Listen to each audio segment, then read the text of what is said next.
A lot of people are confused about why the US went into Venezuela and what it means for us and for democracy. So here's a quick breakdown. So why did this happen?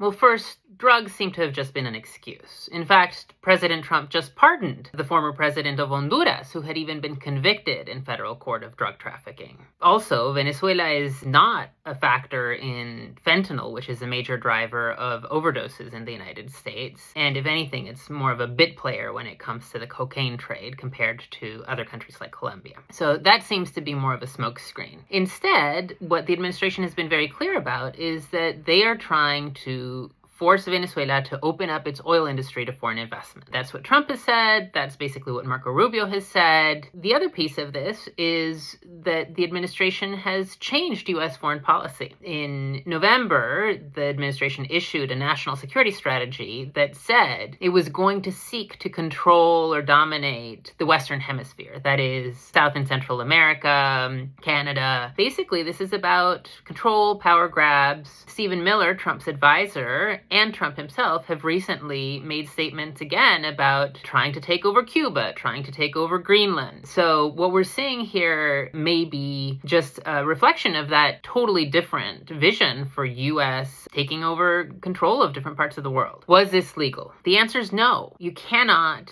just go into other countries, invade them, and arrest their leaders. And in fact, this sends a very dangerous signal that the U.S. basically thinks it's okay if tomorrow Russia or China invade their neighboring countries and arrest their leaders. It is illegal under international law. It also is inconsistent with U.S. law that says Congress needs to be involved in decisions around war. The U.S. didn't even bother informing congressional leadership about its plans before going into Venezuela. So what does this mean for democracy and the rule of law? Well, in Venezuela, it's really unclear. The administration has said nothing about trying to set up a transition to democracy or fuel that. Instead, they've left in place an incredibly corrupt and repressive regime that clung to power even after losing elections in 2024. Just because they've removed Maduro doesn't mean that they've removed the regime itself. Now, could they put pressure on this very corrupt and repressive regime to start a transition to democracy? Sure, but they haven't said anything about that. As for the United States,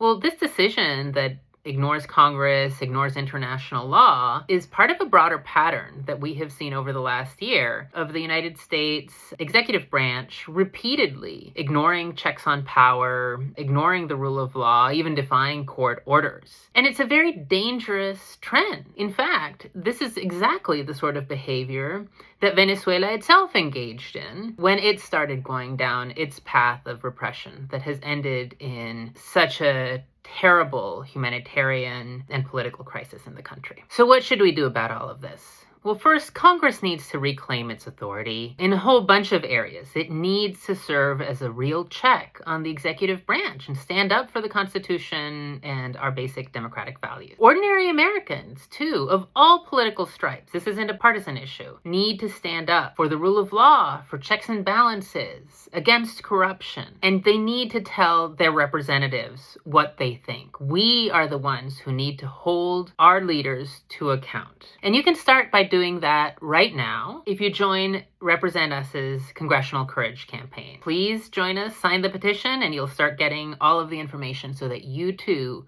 can tell your member of Congress what you think. Thank you.